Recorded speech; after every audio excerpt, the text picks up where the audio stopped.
Hi, everyone. Good afternoon, and welcome to our webinar.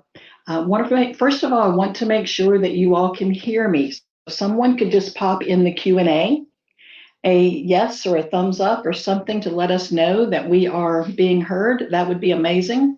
Great. Thank you so much, Sarah and Tammy.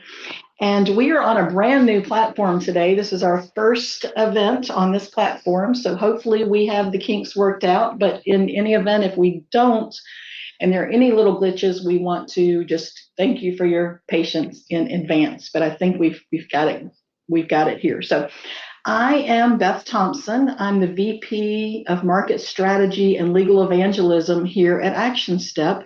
And I have been in the legal space for over 30 years.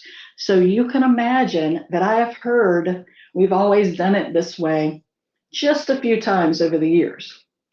In fact, many years ago, I myself worked in a law firm and used those words myself, I'm sure, multiple times. But I first remember hearing this often when I was a trainer. And I would go into law firms, I would be training them on software, and we would inevitably have a Q&A, and I would ask questions. Okay, well, tell me, why do you do it this way? And that was an answer that I got very often. This isn't something that is new to law firms, and it's not something that's exclusive to law firms. Every business and every individual, I think, at some point in time, has something that they do that they learn from someone else, and it's just the way we've always done it, so they just carry on, right? It's the status quo. And so today we're really going to be talking about what that could be costing your law firm. So just a couple of housekeeping items. You guys have already figured out how to use the Q&A, so that's amazing. So any questions or comments, you can pop in to the Q&A. I am going to leave some time at the very end to address any of those, and at some point in the presentation, I'm actually going to ask a little favor of at least one of you. So we'll get to that here shortly. So we're going to spend the next 45 minutes talking about really why this status quo is costing your firm money, and what can you do about it, and where do you even start? So let's go ahead and dive in, and let's first of all look at what are we going to cover today. So I call this the invisible tax, and it's really because you don't even realize the money that you're losing. It's just happening over and over again, and you probably don't even know what that number could actually be building up to. And so we're going to look at some real dollars and cents. We're going to talk about why inertia, and what the heck is that word, why it persists, and really understand the reasons behind it. What's happening in law firms today, and what does good actually look like? What is the benefit to the firms that have figured this out and that are making these changes to process in particular, versus those firms that aren't, and really what's that impact to them? And then finally, we're going to talk about where do you even start? I'm going to give you hopefully some really good practical tips and some questions that you can ask yourself and ask folks within your firm so that you can go back and make some really good concrete changes. And so let's go ahead and dive in. So first of all, the definition of invisible tax is the cost of doing things the old way that never really show up on a budget, and they never stop accruing, right? And why is it so hard to spot the invisible tax? It's the things that you're doing that you don't even recognize, that maybe aren't necessarily the most efficient way. It's just the way you've always done it. You don't even see it. You're just kind of rocking and rolling, and you're going with the flow, and you're so busy focusing on things that you can see, or the things that folks in your law firm are actually screaming the loudest about. Like, those are the things that you're focusing on. The things that you think are just working in the background, you're not really paying attention to. But it can show up in a variety of places, and some of those areas we've got shown here. So we'll just walk through some of these that we wanted to pull out. Obviously there are some examples are like the manual billing workaround that maybe someone has been doing for years, and it just keeps perpetuating. Maybe it's a paralegal, maybe it's a legal assistant, maybe it's a billing manager, maybe it's a lawyer. It could surface anywhere. This can impact, and paralegals as an example. You may have a firm with one paralegal supporting way too many lawyers, and that could be he or she is maxed out and doing things that are familiar, that aren't necessarily the things that are going to make the biggest impact and be the most efficient, right? And so that's one of the areas. An intake process, for example, that lives in someone's email inbox. And I think this one uh, is relevant for just about all of us. Everybody has different ways that they're intaking new clients, and really evaluating whether or not this process is being done in the most efficient way is really important. The matter management system that you've had since 2014 that nobody wants to address because, quite frankly, there are other pressing things that are happening, and this is just hey, it's working okay, let's just leave it alone. None of these things alone probably sound like a big deal.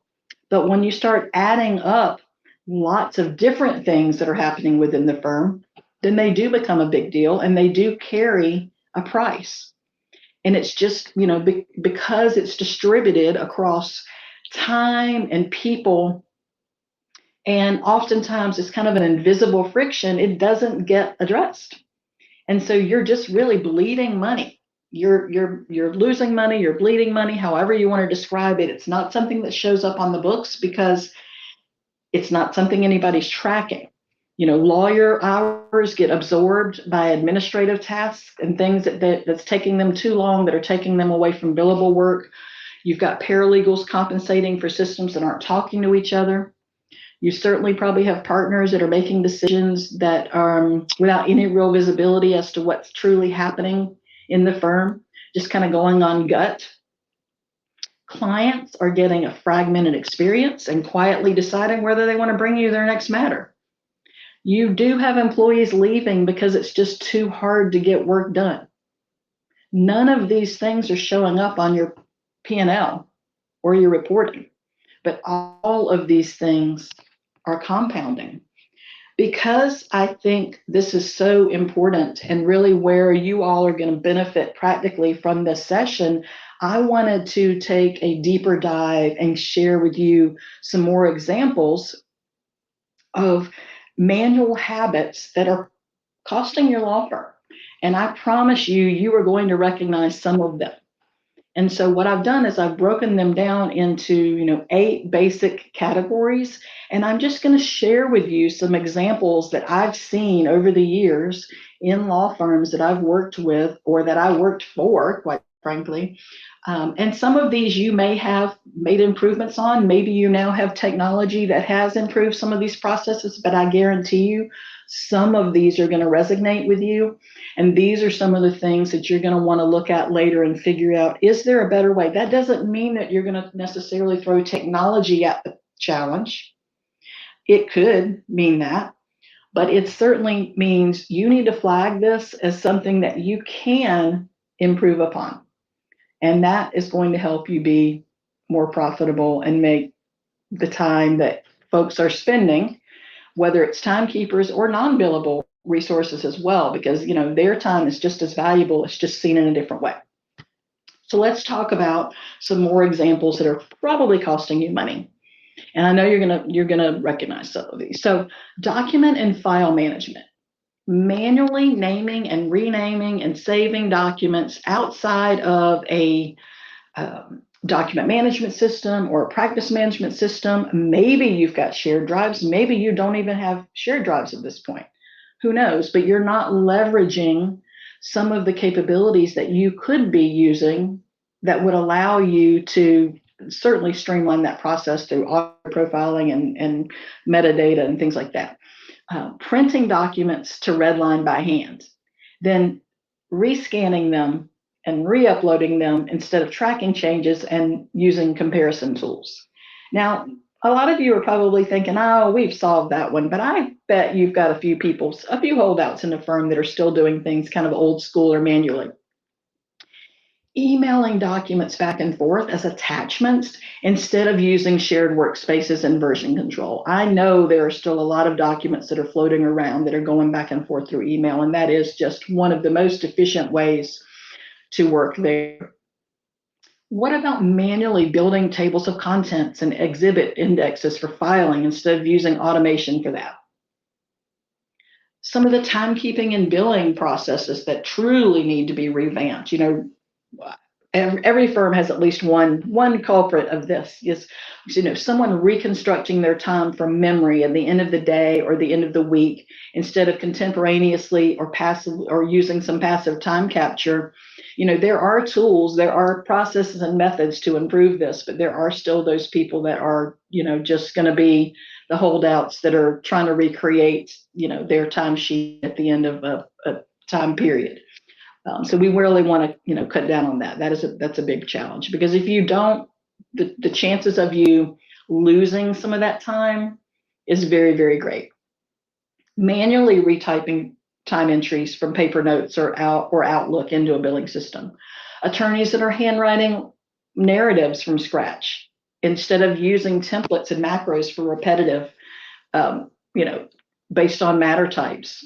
Staff manually calculating trust accounting reconciliations in Excel instead of using a billing and accounting or trust module tool or a practice management tool. Intake and conflicts. I briefly mentioned intake a little bit ago, and there's just so many variations of intake processes out there. And that's certainly one, as we get later into the session, that you might want to put on the list to evaluate and see if there are ways for improvement there. Conflicts checks. That varies firm to firm. I guarantee you there are still firms out there that send an email around asking everyone, hey, is there any reason why we shouldn't represent Beth Thompson in X, Y, or Z? That's still happening. Maybe you're a little bit more sophisticated and you're running checks by manually searching through spreadsheets, or you're asking around the office. Maybe you do have some automated conflict checks within your different systems, but you've got multiple systems, so you're having to do multiple checks in different systems. Is there not a way that you can go through and across all of your data to do that conflicts check? Re-entering matter and client information into different systems. One of the things that I see a lot, and I know it was in our last year's annual priorities report, was, on average, firms are using 6 tools to manage a matter. And if you're using 6 tools, then you're probably entering information in many of those if they're not integrated together. Paper intake forms that are scanned and manually transcribed, and calendaring and deadlines, calculating, court dates and deadlines, and using paper rule books, those things are still existing that we can certainly make some great strides for. Rather than entering information in Outlook, and maybe you've got a paper calendar, and maybe you're using, a practice management. Let's have everything talking to each other. Let's make sure we're putting information in the right place to get the right outcome. Drafting documents. Are you still drafting documents where you're either starting from scratch or you're using the last one that you did that was most similar to this one, and you're having to make changes to it? Inevitably, you're going to miss some changes, and you're going to leave some information in that you should not have left in that could be a potential liability for you. No, let's not do that. Let's not look for that last similar one. Let's find, do you have boilerplate clauses that you're using to assemble documents, and you maybe you have those in Word, maybe you've got some drafting tools, maybe you don't. That's an area that you can look at to see, okay, are we still doing things in a cumbersome, clunky way that could be approved upon? Client communication is a big one too, because obviously, a lot of us will communicate with clients via email. Maybe the emails are going, you're typing them from scratch. You're not using any templates. You're not using a system that will file them and keep them with all of the matter information. Maybe you're forgetting to copy important people that are part of the case file. All of those different things. Even on an HR level, there are things that are probably happening that could be improved upon. Paper timesheets, PTO requests. Do you have, physical forms? Do you have standalone emails that are being sent to HR? Have you improved and added a self-service, HR tool, or maybe onboarding and offboarding processes? Those are some areas to look at as well. So there are a lot of different places that you can look for inefficiencies and processes that probably still don't serve you. You may have used them when you were a smaller firm or just opening your doors, but they do not serve you well now, or they might still be okay, but there are better ways to do things. And so this is just a perfect opportunity to take advantage of assessing kind of where you are and determining where you want to be moving forward. So those are a lot of examples. Hopefully some of those resonated with you. What I want to do now is really put some numbers to all of the things that I just described. What is this costing your firm in dollars and cents? Now, we're going to look at this generic version. And while I'm doing that, I would like someone, at least one of you, to pop in the Q&A for me, the number of timekeepers at your firm, and just an approximate hourly rate. And let me take it from there. I'm going to show you what that actually would look like for your firm. So if someone could do that while we're walking through this kind of more generic. So let's just talk about 30 minutes a day, right? 30 minutes of time that you are sucking up by old, outdated processes that you could actually earn back and do something more productive or even billable. What is that costing your firm? So thank you, Sarah. I will use your example here in just a moment. So in the example that we have here, we've got 40 timekeepers, and I'm using timekeepers because we've got lawyers and paralegals.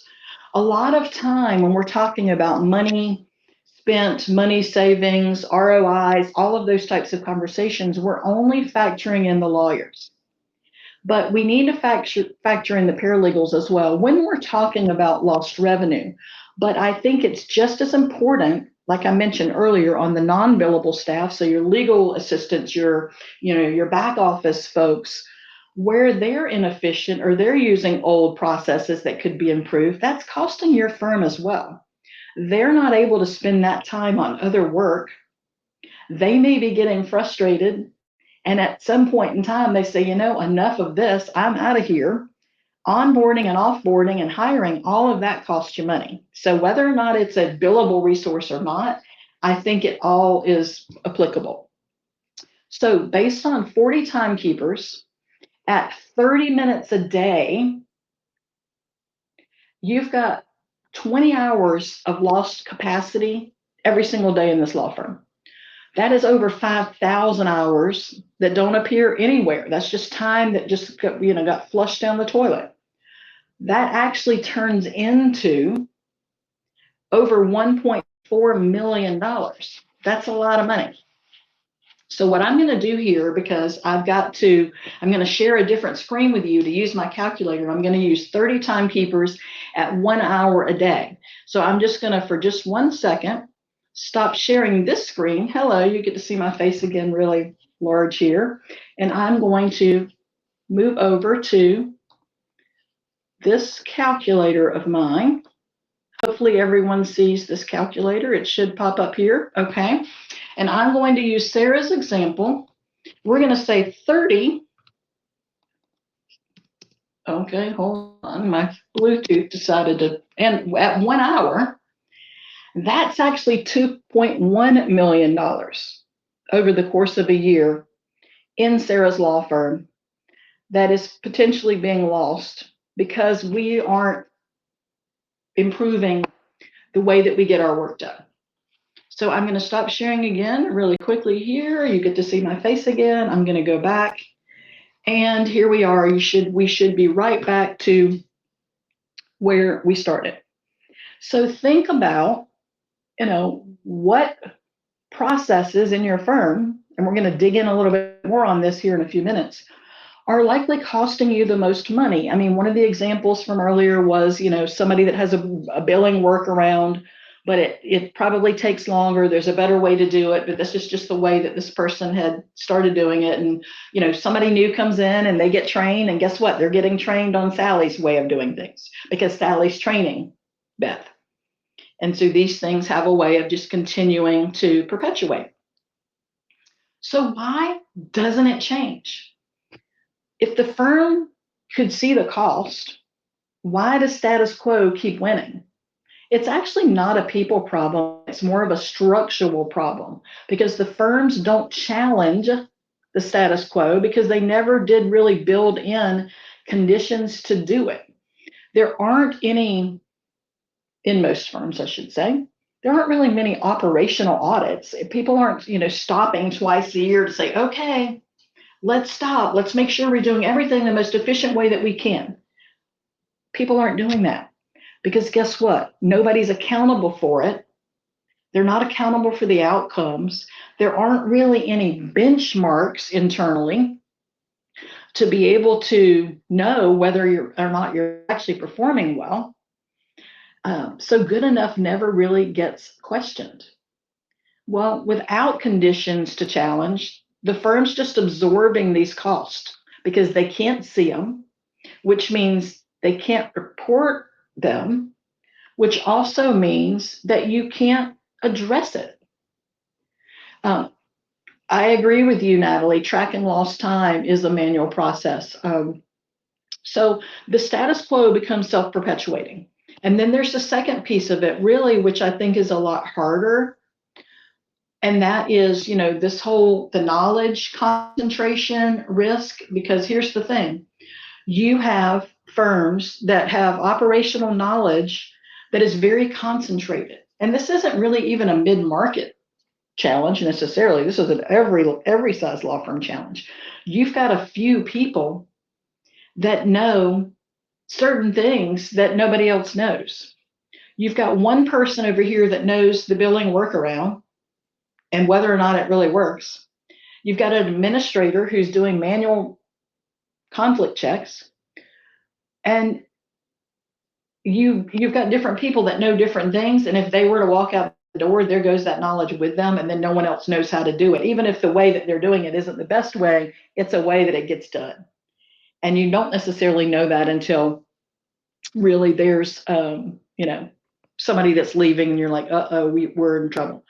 So challenging the process probably does feel like you're challenging people or individuals, especially when you've got these key knowledge holders, right, that have the keys to that knowledge, and questioning how they're doing things can feel a little bit icky. And I think that's why sometimes we just kind of let things go. I'm like, well, it's getting done. It's fine.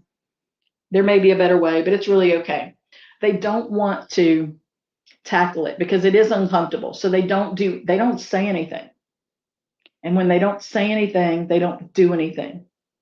And so the firm, again, keeps paying this invisible tax year after year, and it renews every year because the same processes are carrying forward, and the hiring cycle after hiring cycle, right? So, you have people that leave, and it could be from resignation, it could be from illness, it could be from retirement.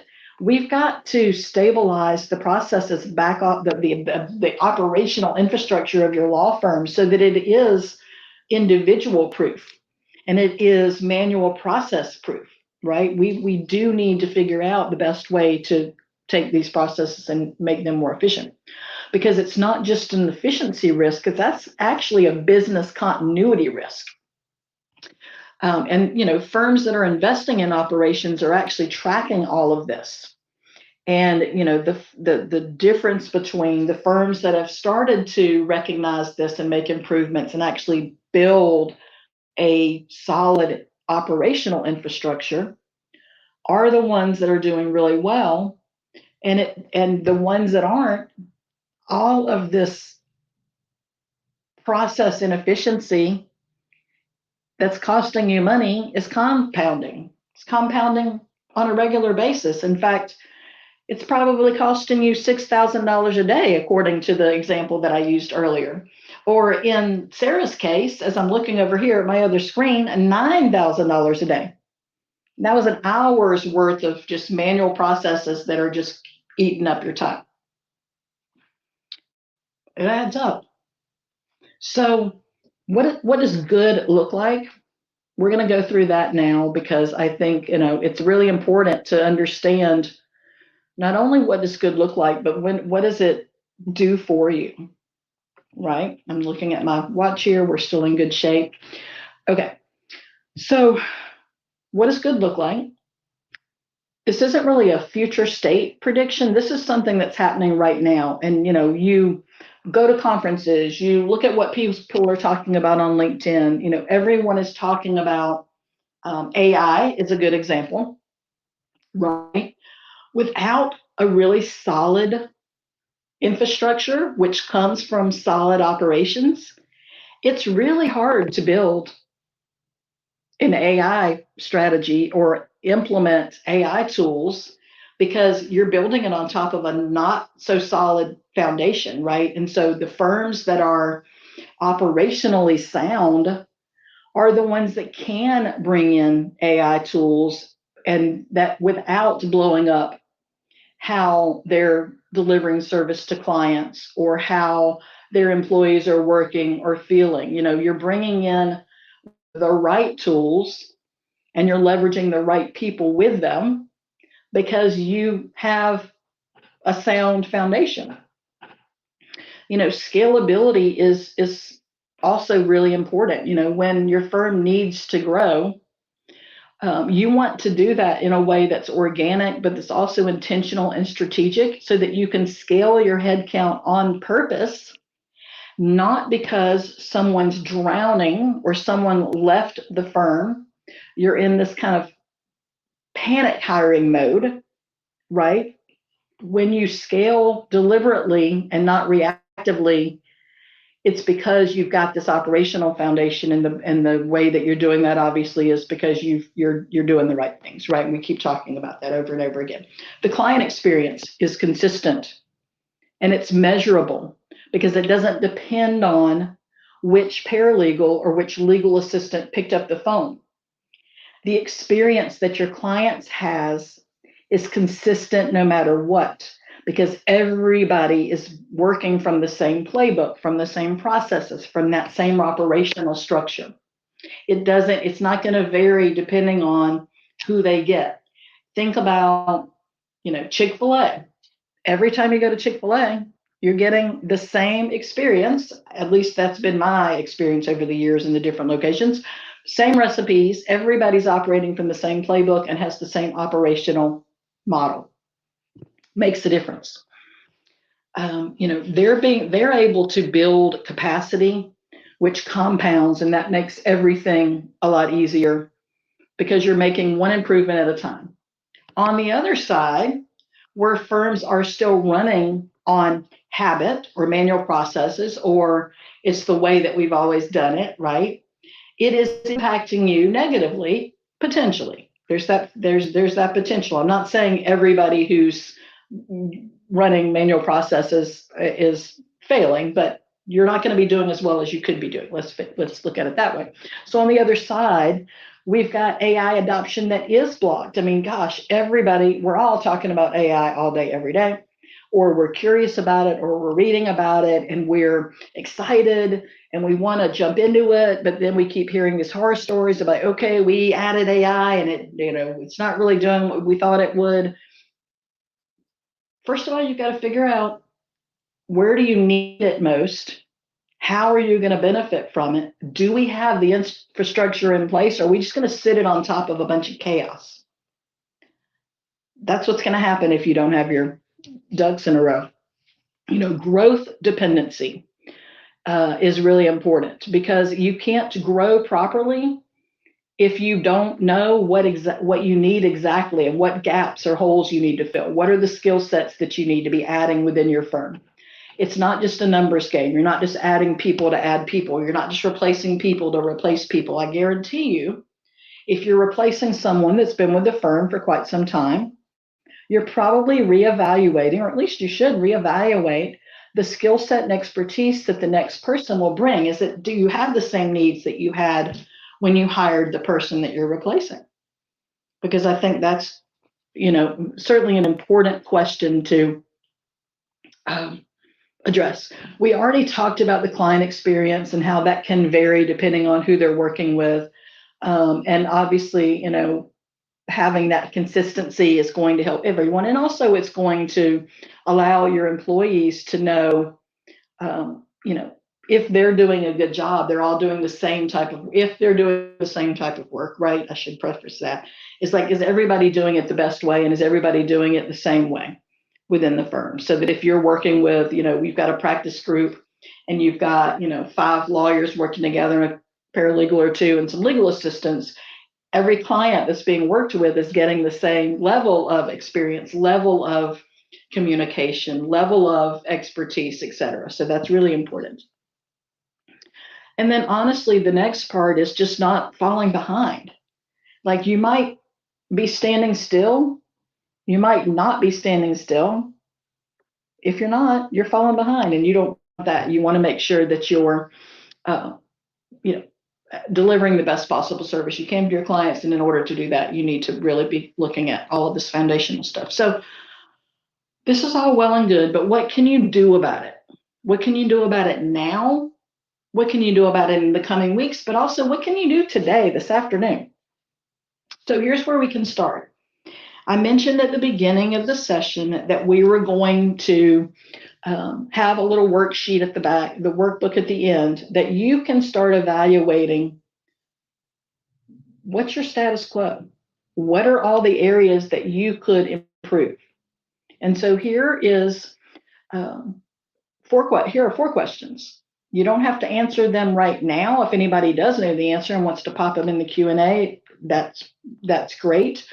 But I want you to take time and be honest with your answers and ask people within the firm, because this is where it's going to start, so that you can figure out what the status quo is costing your firm. So first and foremost, how many hours per week is your team spending compensating for a process that doesn't work? First of all, I know that if you're thinking about this right now, you already have identified a few processes that we've gone through the last 40 minutes or so of, oh, wow, yep, she's right. This is something we need to look at. This is something we need to look at. You identify one of those and then go through and figure out, okay, how many hours a week is that sucking up? How many client touch points are fragmented because your systems aren't integrated with each other? How many capable people have left your firm or are quietly disengaging? And you can tell when folks are disengaging, because daily operational friction is just exhausting and it's accumulating. And like, look back at the folks that have left your firm in the last maybe 12 to 18 months, or people that you've noticed some shifts with. Make a note of that. And then also the last one is, like, how many times do your partners have to ask someone else for the status of a matter? Because that impacts a lot of things, right? That can be frustrating for the partner because they don't know. That can be frustrating for the individuals that they're going to and asking for the information. It can be frustrating to your client because your client is waiting to hear from you. So that is one that you want. So you want to take notice of all of these things and then start a list of some of the areas that you could make improvements. Because again, every time you make improvements of these processes, you are freeing up time to do things well and to do things right. And whether you're a billable resource or you're not, you're going to be more effective at your job. And ultimately, all of your clients are going to be happier for it. So this is, obviously something you need to think about. And you need to maybe confer with other people in the firm. But here's one easy place to start this afternoon or this week. While you may have to dig in and uncover the areas that you're leaking money and kind of walk through the questions on the previous slide, think about the examples that I gave you earlier in the session. Again, you can probably think of a few of these off the top of your head. A process or two right now that either lives in someone's head or in someone's inbox.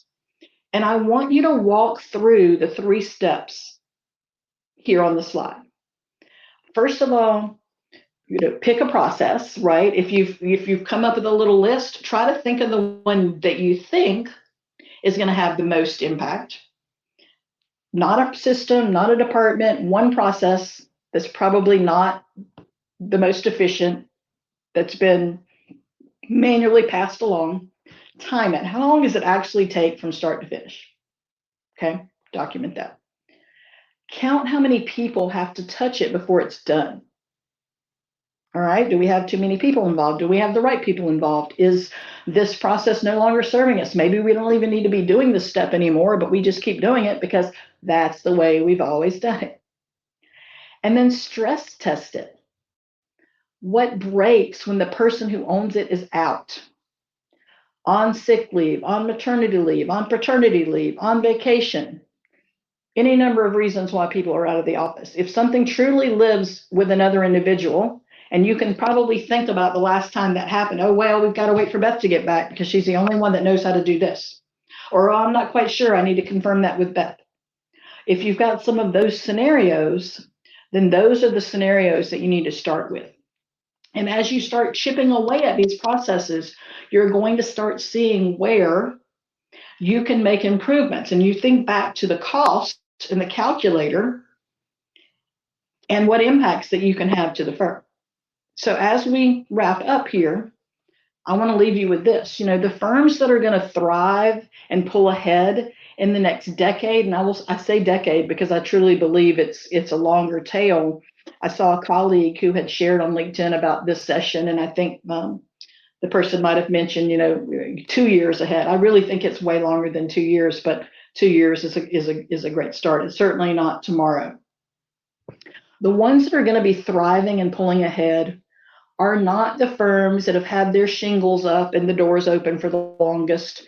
They're not the ones that have the best and longest reputations in town. They're not even the ones that have the deepest institutional knowledge, because now we can all gain knowledge from each other and AI. They're going to be the firms that do have the clearest operations and foundations. They're the ones where the business of running the law firm doesn't depend on one person or a couple of people knowing where things live, how things get done, how to answer the questions, and more importantly, answer questions with the answer of, well, we've just always done it that way. We need to stop using that phrase, and every time we go to say it, that's another process we need to evaluate. Is it still serving us? I appreciate everyone here. I'm going to look really quickly here and see if we have any questions in the Q&A. I don't think we have questions, but we had a couple of comments. Natalie, yes, of course, tracking lost time is a manual process, so it's another thing to add to the list of things to do. Yes, 100%. If anyone else, I would love, I know we've got a couple of minutes left here. If anyone, as you've been listening to me, and if any of this resonated, any of the examples that I gave or something that I didn't mention that is a cog in the wheel at your firm and maybe costing you money, I'd love for you to just pop it in the Q&A just to share. We'll give you a couple of seconds to do that, and then we will send you on your way to either have lunch, breakfast, or just carry out the rest of your day, depending on where you are in the country. We're really investing in the reporting once we've implemented Actionstep. Oh, fantastic. And I think, Andrew, that's a really great point too. Obviously, reporting is very important. And I mentioned, way back in the early days of my career when I was a trainer, one of the things the applications that I trained on at the time was tabs. And one of the bigger areas of what we've always done it that way is around reporting. It's like, well, we used to print these 3 reports in our old system. Well, how do we print those 3 reports here? Well, let's talk about why you print those reports. What information are you looking to gather? And then what do you do with the information once you get it? Because that's a very important piece of this. Yes, absolutely. You want the data to be clean. You want the data to be able to be rendered to you in a report, but then you want to know how to take action on whatever it is that you are reading and reviewing.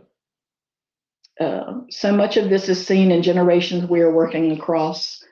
Let's see, the ones that have been here for 30 years really want to hold on to how things have always been done. 100%, Sarah. And I think, it goes back to what I said a little bit earlier. As we are transitioning generations, and as new people are coming in, whether it's during the hiring process or during the training, the onboarding, that's the really important place to figure out are what skill sets do we need now? And then also, when we're training the newer generation in roles, what are the processes that no longer serve? And we need to make sure that we're training up on the best ways and the most efficient and profitable, quite frankly, for the firm.